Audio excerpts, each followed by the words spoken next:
My name's Wayne Herschel. I'm author of The Hidden Records. This video today is a release of the proof of the landing of Ra in ancient Egypt. I'm going to show where he landed, where he came from, and the secret of the Sphinx. And it's all historical proof. Everything you see in this video has a direct image or reference to what is found in ancient Egypt. Join me on this journey. The genesis of Egypt traces back to the deities of the earliest gods and goddesses. Here, the god Nut is the representation of the cosmos. Her womb, near the symbol of Ra, and the triangle pointing downwards is the sacred feminine. On the ground is Geb representing earth, Nut representing the sky. Shu is the deity holding the sky, and I believe this entity is the personification of Ra. In his right hand he holds the address where he comes from, in the cosmos by the womb of Nut. Earliest records show the seeding of the cosmos by Geb, the earth and sky beginnings, the creation of humanity. What monument was celebrated on the ground to celebrate Geb? I showed in my book all the 50 pyramids of Lower Egypt match the sky, match constellations in a ring at 360 degrees around the earth. And that's the monument at the epicenter of the pyramids, and that is the sun-like star.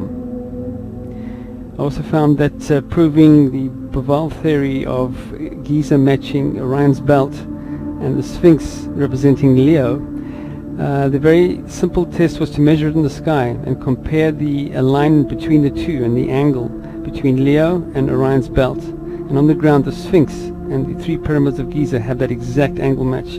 This, to me, proves the message of the Sphinx. The Sphinx is saying, interpret all the pyramids as stars. The grouping of Orion from the earliest days, it had 4 other ruins around it, and if you draw a crisscross line between the 4 lost ruins, you will see that it matches right in the middle. And the stars do the same thing, except this picture's been altered. Orion is 3 times larger here for one reason and one reason only. It shows the way as an alignment. Those 3 stars are the cosmic signpost to find the star of Ra. The other grouping of pyramids, to prove my pyramid star map theory, the Saqqara pyramids are the best.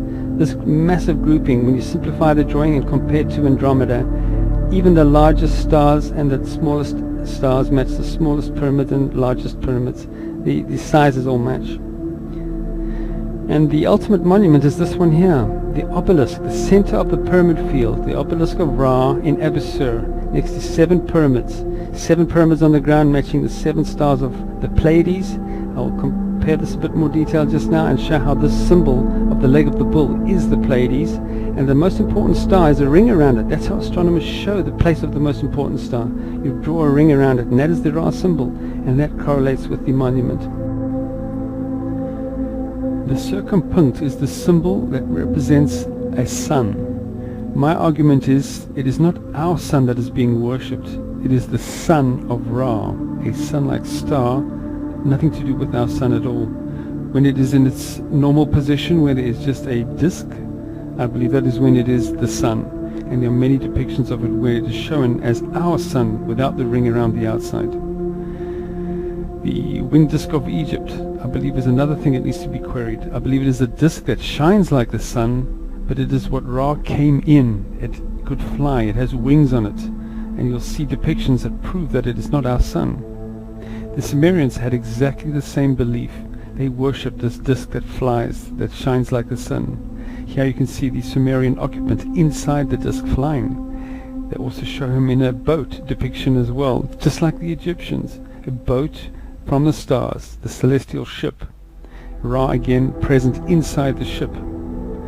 On the temples, the disk has 2 serpents, you can see clearly here, and a wing to teach flight. This is what Ra came in. The Washington Monument has the exact same Egyptian symbology, and I believe that this whole obelisk of Washington Monument represents the star of Ra on the ground. The Sphinx has a flat back. Not many people realize that it is like this design, and I think it's to prove something went on the back of the Sphinx. Was it a ceremony, or was it the real landing of Ra in his celestial ship? I believe there would need to be a door. If you look at the back of the head of the Sphinx, there's an amazing anomaly. I believe that is the remains of a once a doorway that has been filled in thousands of years ago. Beneath the Sphinx, the underneath, has remnants of what looks like excavation. I believe the Hall of Records have been removed a long time ago from the Sphinx, right near the dream stele. If you look at the dream stele, the Sphinx depiction is sacred on both sides, hence both sides of the Sphinx are shown. On the right hand Sphinx you'll see the leg of the bull is part of the text, and right at the top of the dream stele is the disc that flies with bird's wings. The Leo depiction of the sun going beneath Leo, I believe, is the reason the Sphinx was chosen to have the records of our sun, our solar system, kept beneath this Sphinx. Here you see the same arrival of Ra and his ship that comes from the stars on the back of the Sphinx, and the sun being the records beneath the Sphinx. Here is one where the lion head is shown on the Sphinx, both sides again, left and right, and it shows Ra and the occupants going into the Sphinx, and their arms holding the secrets of the sun. This is probably the arms of the god Geb, the earth god, holding the secrets of our solar system.